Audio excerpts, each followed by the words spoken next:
right, thank you all for joining today to learn about the EB-5 immigrant visa program. For those who don't know me, my name is Kurt Tiamonte. I work in the career office at HBS and work primarily with our international students.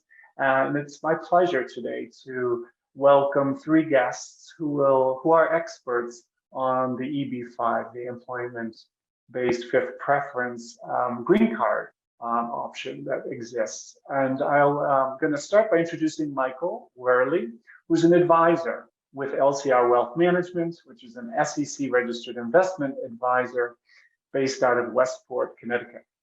Michael provides tailored investment advisory as well as financial planning services to high net worth individuals and families. Michael joined LCR Wealth as an intern in 2021 and moved into full-time position after graduating from Fordham University's Gabelli School of Business with a degree in finance.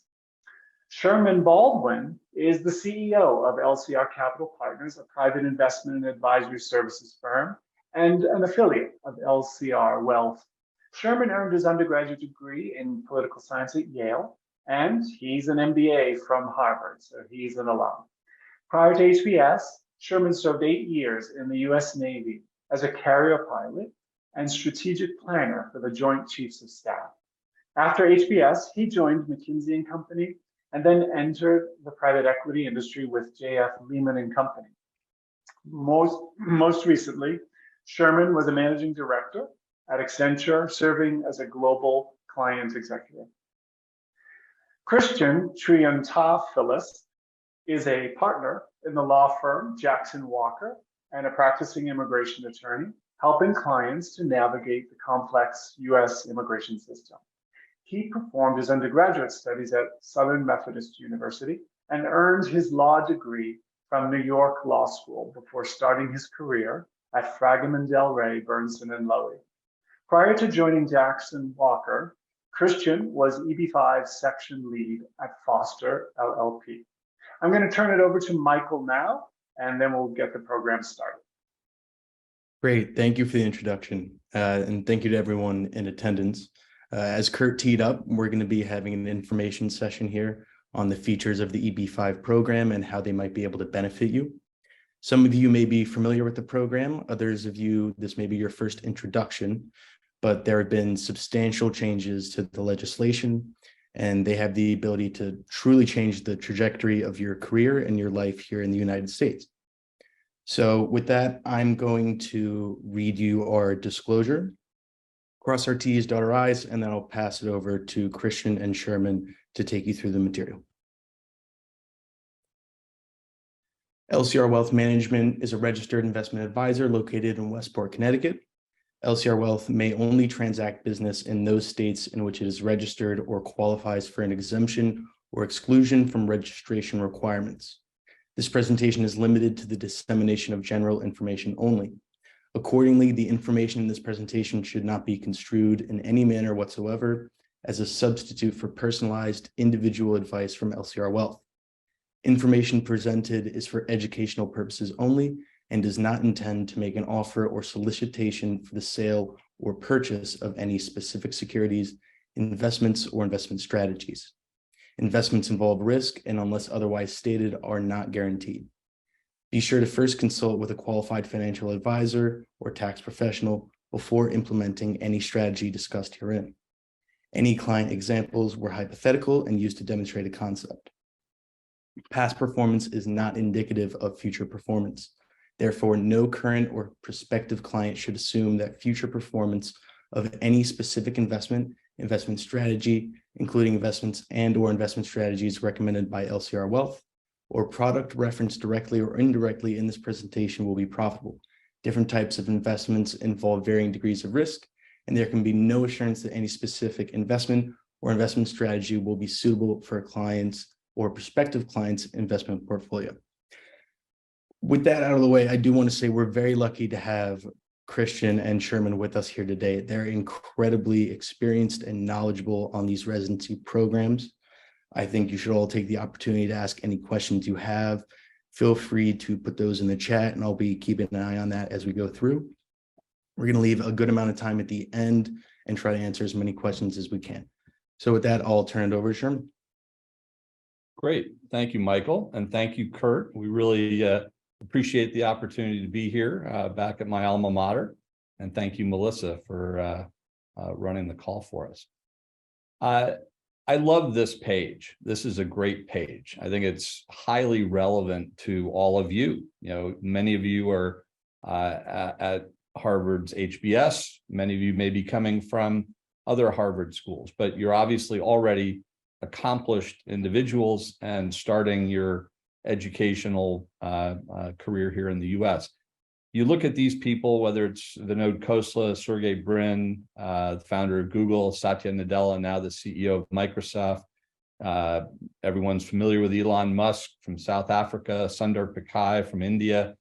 I mean, it's a wonderful list of people whose lives have been changed by coming and getting educated in the US and then starting their careers and continuing their careers with great success in the United States, the world's most dynamic economy. I tend to think of America's superpower is merit-based immigration, and America's economy and the ability to attract talent from all over the world is very unique to the United States. And that's why I think many of you are here. Harvard has a great reputation as one of the world's top universities, and that attracts talent.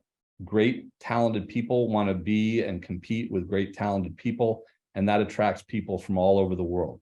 So studying and working in the US is a great place to start your career, but it has gotten more challenging over the last decade. You look at all these people, they started their careers in the 80s and 90s, and that continues, and there continues to be amazing opportunity, but it is changing. And the immigration, the US immigration policies and laws are very complicated, and you really do need some help to navigate them.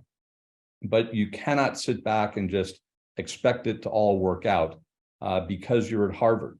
It just doesn't work that way. You need to be on top of it. You need to work with an immigration attorney, and you need to be thoughtful about what your dreams are, what your objectives are, what your goals are for your career. And if you don't do that, decisions may get made for you and things may get out of your control. EB-5 is a wonderful opportunity to actually control your destiny here in the United States. It's by far and away the best, fastest, and most certain path to a green card, which will enable you to work wherever you want and start your professional career in the US on a very upbeat note. Let's go to the next page, Michael. So the three things that typically pose challenges to international students looking to work in the US is that companies are unwilling to sponsor you. Most of the large, prestigious firms really have decided several years ago that sponsoring people is just a real headache. The visa complexity and the H-1B complexity we'll talk more about as we go through this. It causes a distraction. It's viewed as extra cost for the business and is difficult, no matter how talented you might be. There's also significant pay differences between someone who's sponsored, say on an H-1B visa, and someone who is a resident or a green card holder. The sponsored person, can get paid substantially less. And in fact, many people refer the H-1B program as a form of indentured servitude because of the inflexibility associated with H-1B.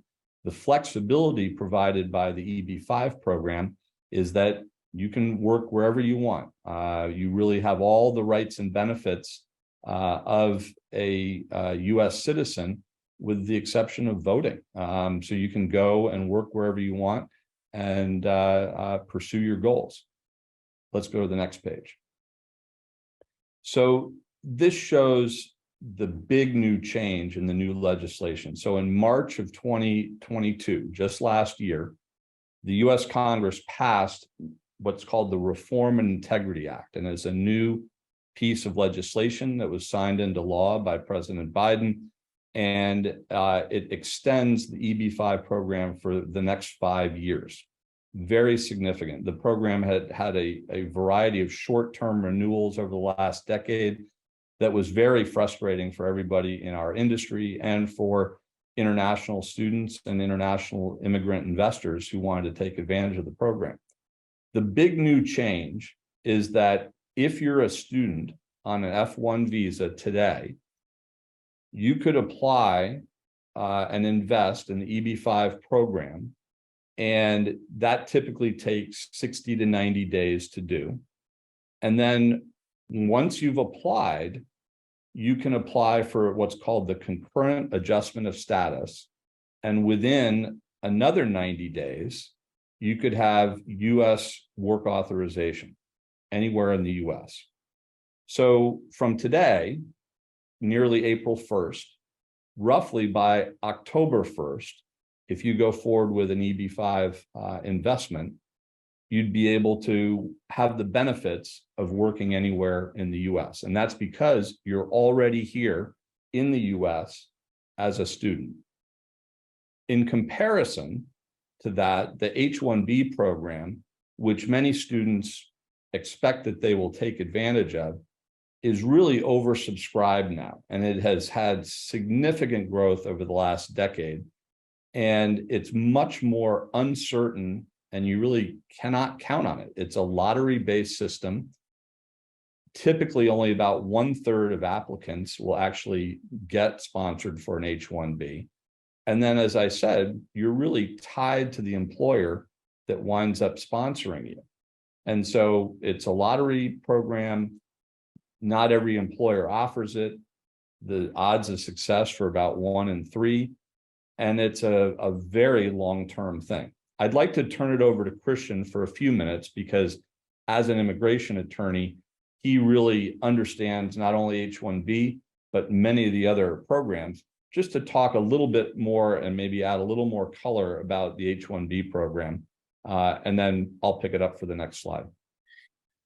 Thanks, Sherman.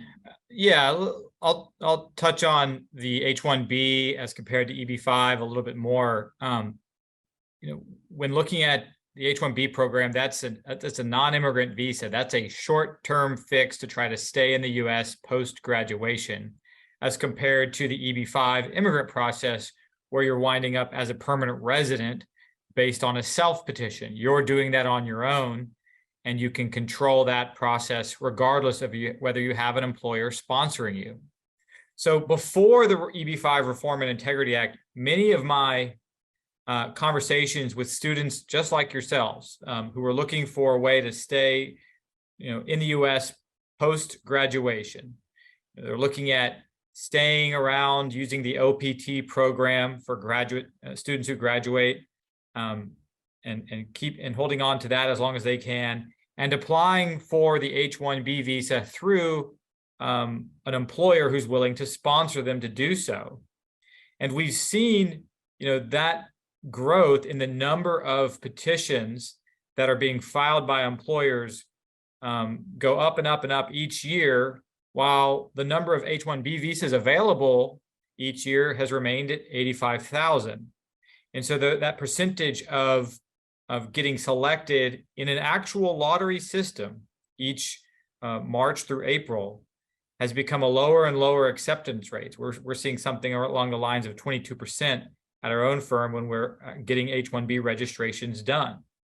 The other thing is, while much of the H-1B program is problematic for the beneficiary, it's become easier for certain firms companies who really like to use the H-1B program, IT consulting firms, for instance, to actually register for the H-1B lottery.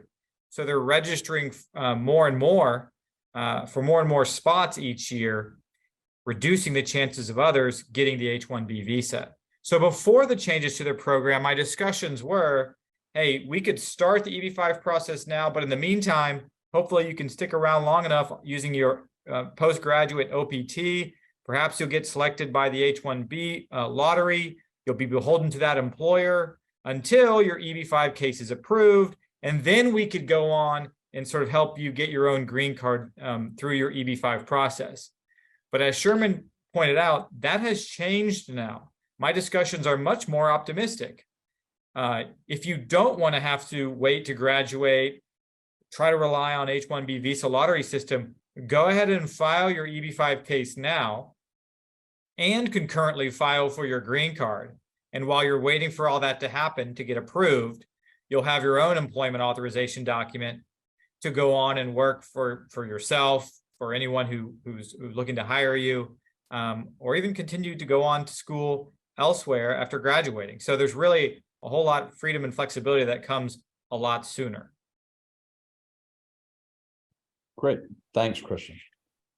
So let me cover the costs and the investment level for EB-5. So as you see here, there are a variety of fees. There's a filing fee, what's called the integrity fund fee. That's about the new legislation. Christian and his firm or another immigration attorney, roughly that's an industry average of what the immigration attorney would charge. That's a fixed fee. And then there's an administrative fee that my firm or a firm like us would charge. So as you run up to your application, there's about $110,000 of fees. Those cannot be recovered. Those are expenses. Those are a cost to make your investment, basically. The level of the investment itself is $800,000. And then that money is invested in a US project, typically a real estate project that a firm like ours does due diligence on and vets and make sure that the investment is a good investment. And then we create an EB-5 fund and aggregate investments from many different EB-5 investors around the world. So that $800,000 then gets deployed to that project. It creates American jobs, at least 10 American jobs. That's tracked by our firm and Christian's firm. And then at the end of the 5 to 7 year process, you get a permanent green card and you get your capital back. You also, during that 5 to 7 year period of time, get a preferred return on that investment, which is very low. It's not really a good financial investment, but it's a strategic life choice, a strategic family decision to make this to enable you, the student, to start your career with maximum flexibility in the United States. So then after that 5 to 7 year period, the capital comes back to you. And so the net cost is about $70,000, or frankly, less than 1 year of tuition, at HBS or any of Harvard schools, I would think. So that's the way to think about the cost. In terms of the investment, it is a long-term investment, but if you invest with a quality firm and a quality project, like we do, you'll get your money back, you'll get your capital back, you'll get a preferred return. And so the cost of giving you that flexibility to work wherever you want for whatever firm you want, a startup to Goldman Sachs or McKinsey, you can do that. And you're not beholden to an H-1B, you're not beholden to one employer.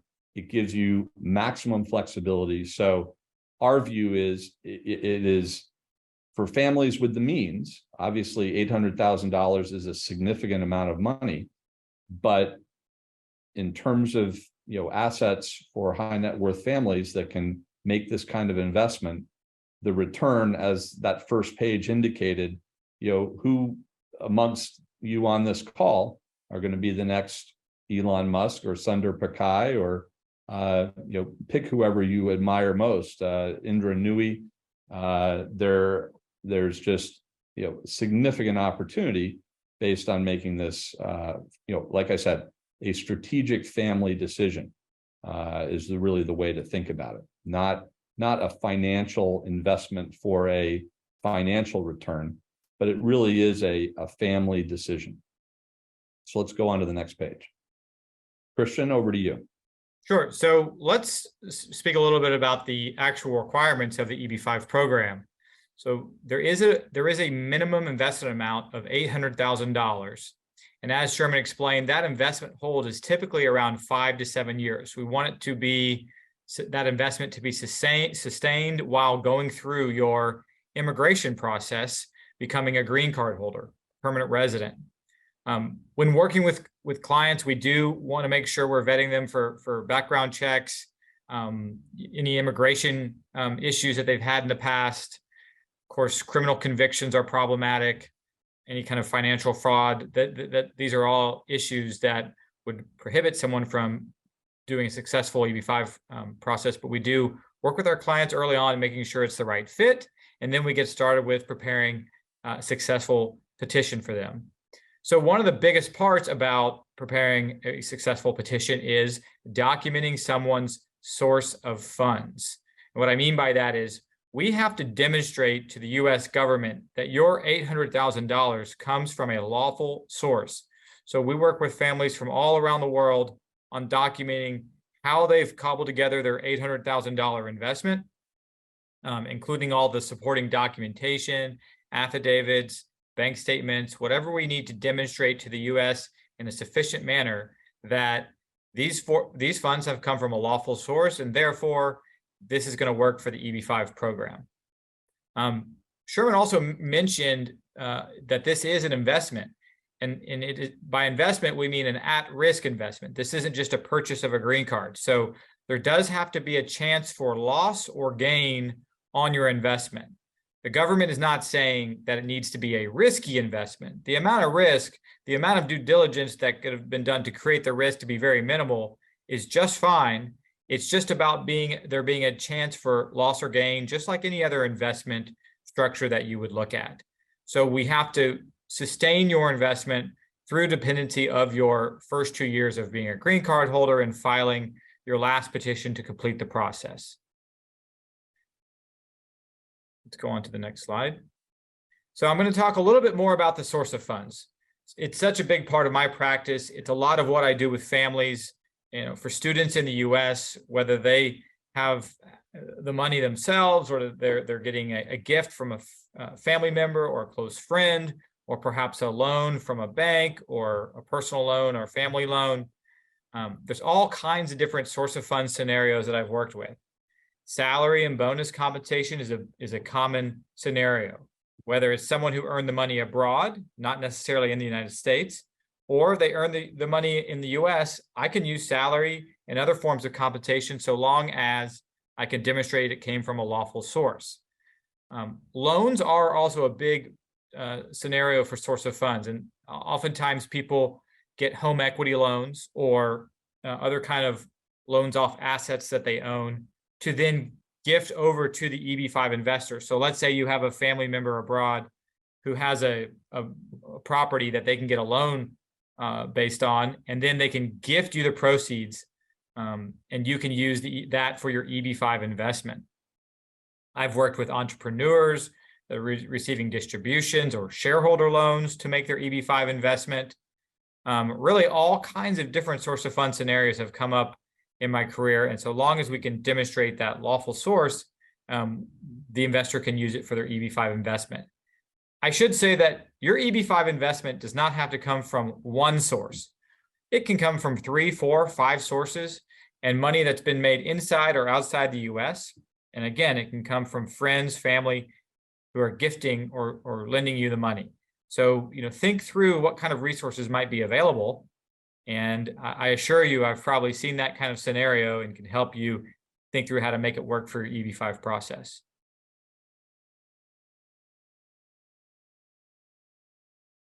Yep. Sherman, you're on mute.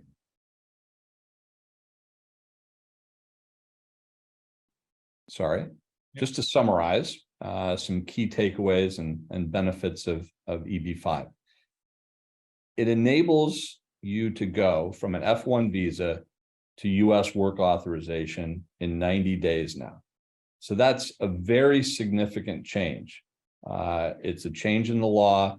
It's a great benefit to international students who are motivated to be here and to start their career here in the US, whether you're an undergraduate, an MBA, or in any of Harvard's schools.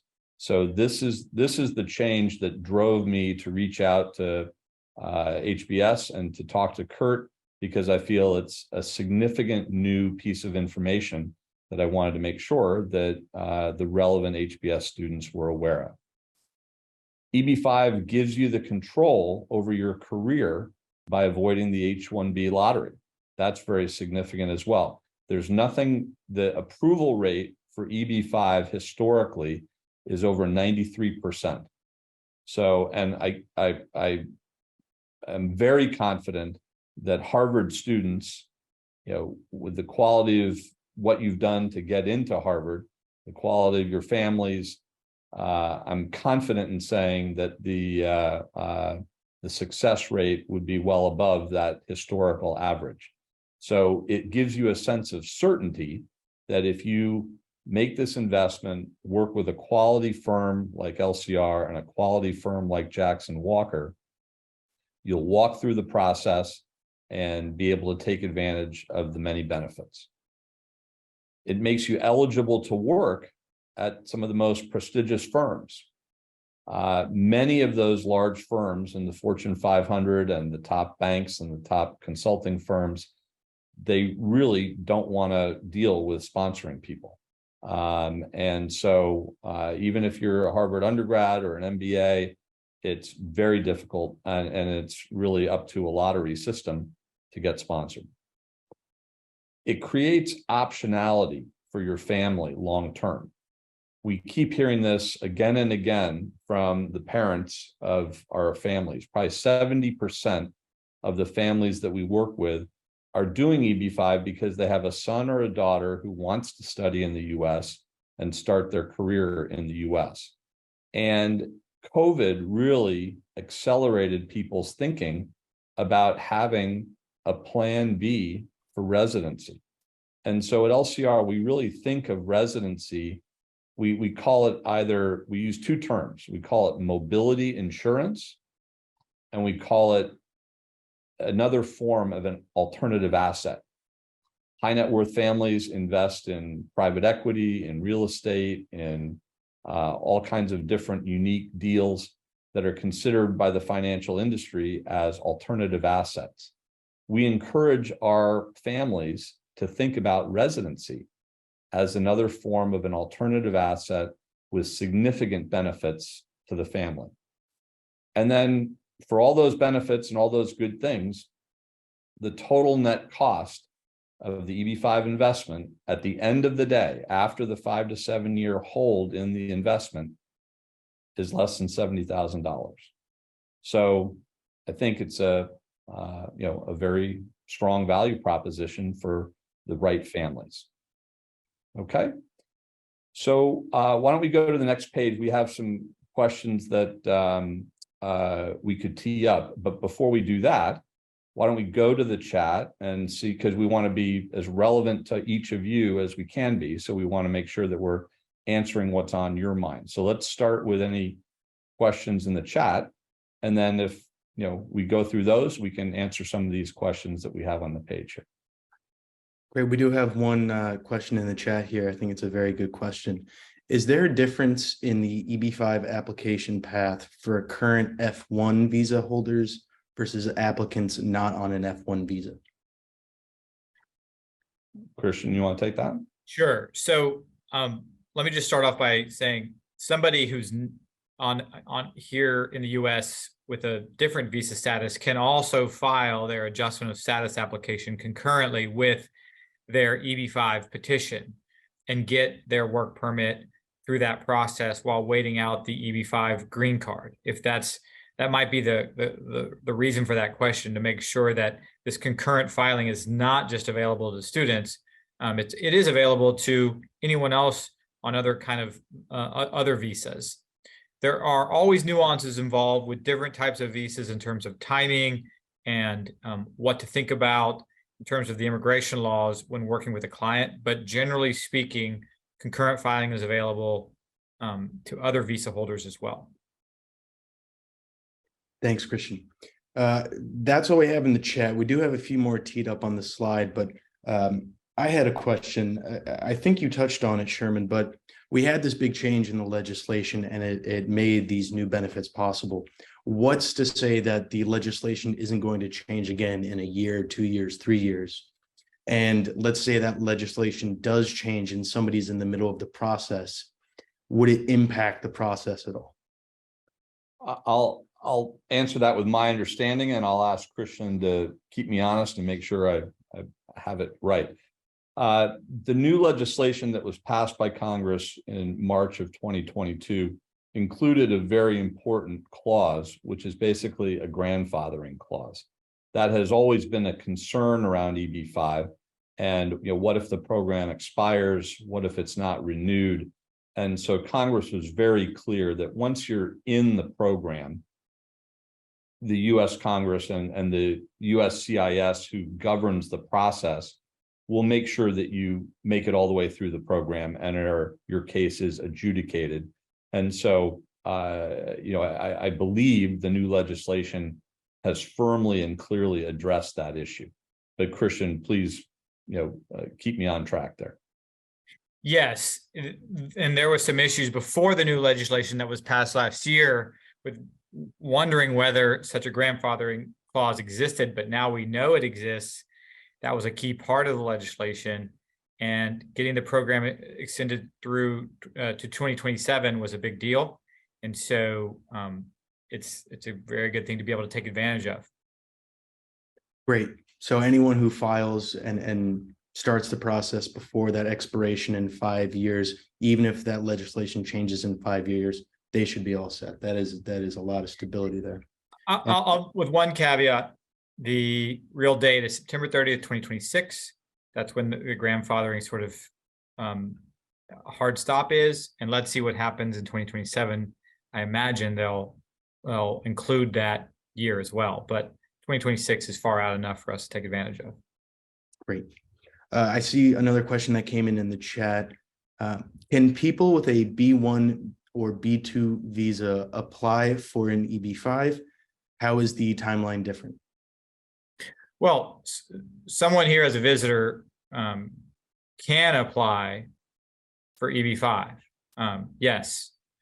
Now, when you enter the U.S., you should have non-immigrant intent as a visitor, because a visitor is supposed to come here, do their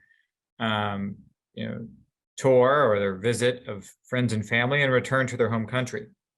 But filing an EB-5 petition alone doesn't mean you're planning on staying here. It means you're lodging an immigrant petition, and whenever that gets approved, perhaps you're going to consular process, get your EB-5 visa at the U.S. Embassy abroad. However, over time, while you're spending your time in the U.S., perhaps you decide to stay here for a longer period of time.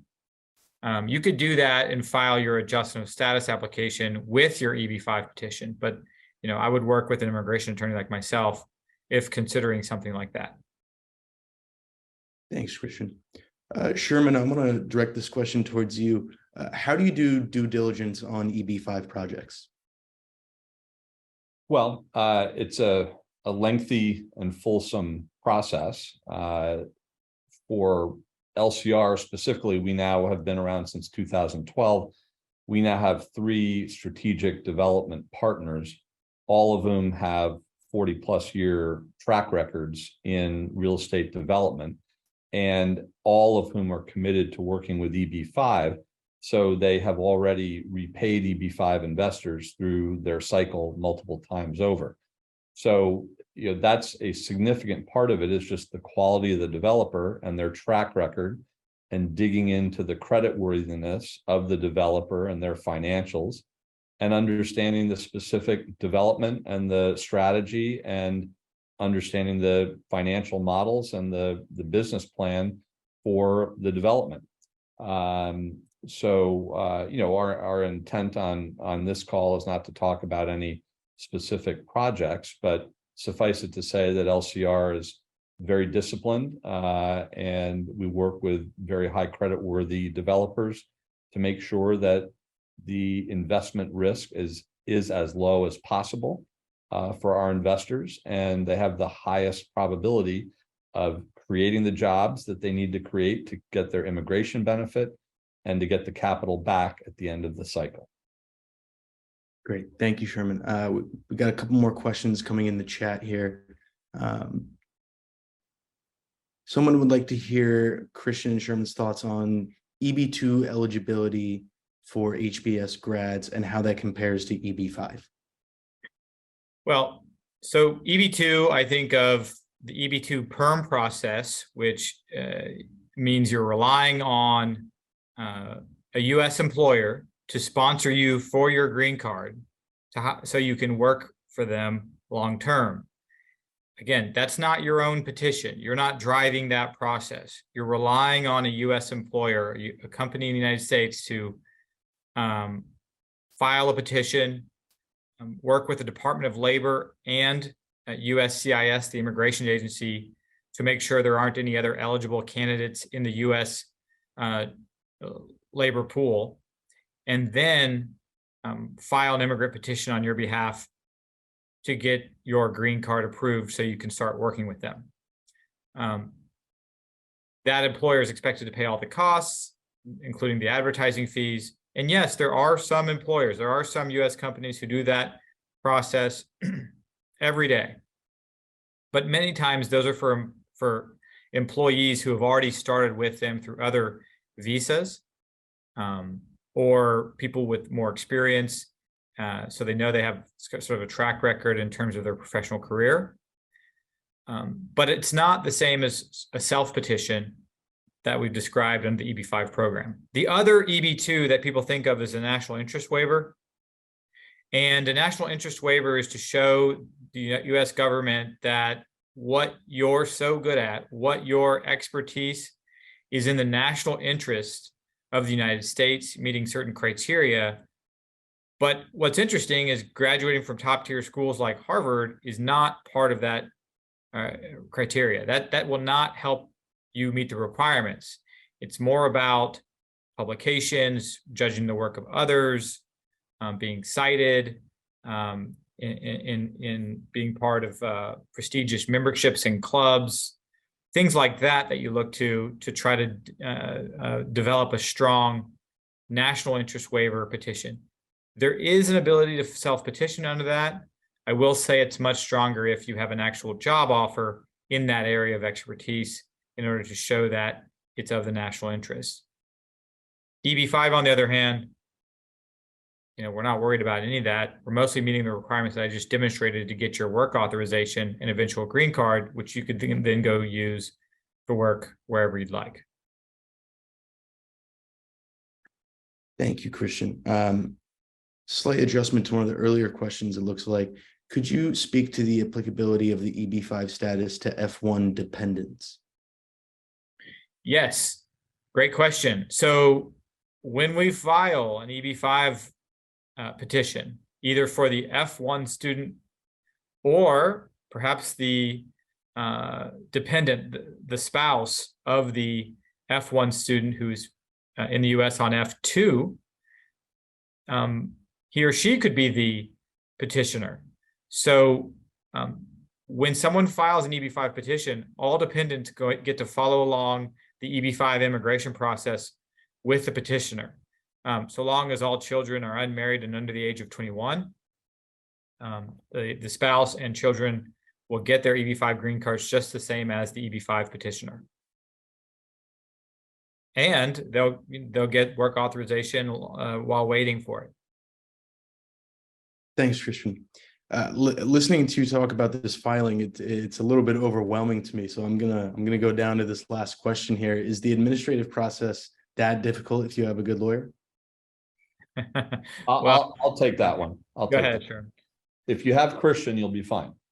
I mean, It's a great answer. I say that tongue in cheek, but we do a lot of work with Christian. He does an excellent job. There obviously are many other immigration attorneys out there, and some are better than others. And if you do some basic due diligence and you line up with a quality firm and a quality attorney, it makes the process easier. It still is a complex process and it's difficult. It takes a fair amount of time. But starting any complex process with quality partners and service providers to support you makes it a lot easier. Thank you both. I think we've covered a lot of the questions. I think the other prepared ones have kind of already been answered. So I just want to go here and say, if anybody wants to reach out, somebody in the chat asked what's the best way to stay in touch. My information is here as well as Christian's. Feel free to call or email if you have any questions. We'd be happy to discuss with you on an individual basis. Any other questions that you might have? Let's go back to that previous page, Michael, just for a sec. Actually, you leave up your contact information. That makes sense. But look, as students, the odds are that you're not going to necessarily be able to do the size of an EB-5 investment by yourselves, right? You're going to need help, probably from family, to make that happen. So the very first question at the top of that page was, what do I do next? How do I go about investigating this more? And it's not lost on me that that's a hard conversation, especially if your family is already helping you pay for a Harvard education, to kind of go back and suggest that, I'd like you to consider making another significant investment in my future. So that's a hard conversation. I understand that.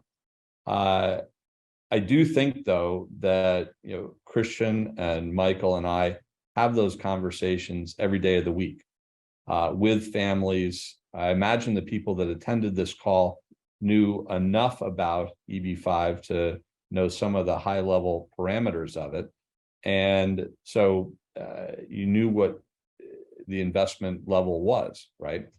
So we have those conversations every day. We can help you with those conversations. I think a good next step is to reach out to Christian or to Michael and potentially set up a Zoom call with parents or family members to explore and get answers to questions that will be inevitable.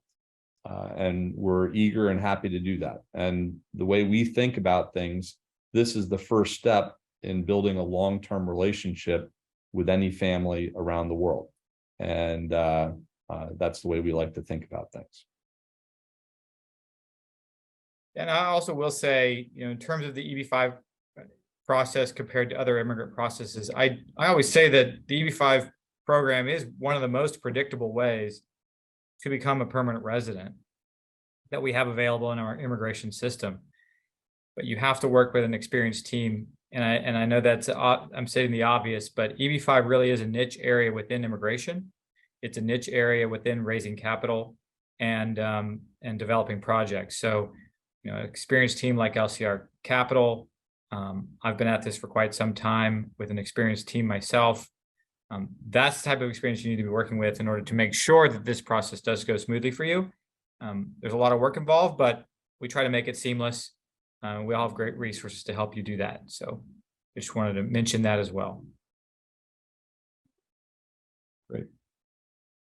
Any other questions? I did see one come in the chat just now that we didn't address. Can an individual on a G-class visa apply for change of status filing for EB-5?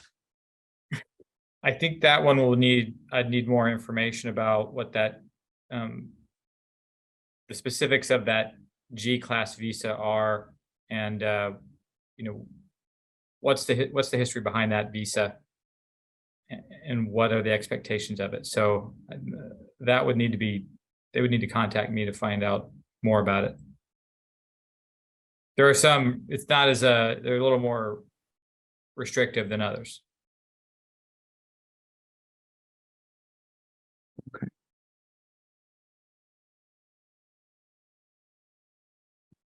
All right, well, if there's no other questions, we really enjoyed being here. We thank everyone for their time. Really appreciate it. And as we said, if anyone has any other questions as you're thinking about this, I believe this is going to be shared on the internal Harvard portal. So if anybody takes another look or has any follow-up questions, feel free to reach out to myself, Christian, and continue to educate yourselves on the program and your guys' optionality. Yes, thank you, Sherman, Michael, and Christian. And as Michael said, we will post the video as well as these slides on the careers tab in my HBS. So it'll take, the slides will be up probably tomorrow. The video takes a little bit longer, but it'll be available there so you can reference it. But the slides will be available from tomorrow onward. So if there are no other questions, I want to thank all of you for joining us as students at Harvard. And thank you, Michael, Christian, and Sherman. We really appreciate your time. It was very informative, certainly clear, and we really appreciate you reaching out and making more students aware of this possibility. So thank you. Thank you, Kurt. Thank you, Melissa. Sure. Appreciate it. Thanks, Christian. Thanks, Michael. Take All right. care. Thanks, everyone. Everyone. Bye-bye. Everyone.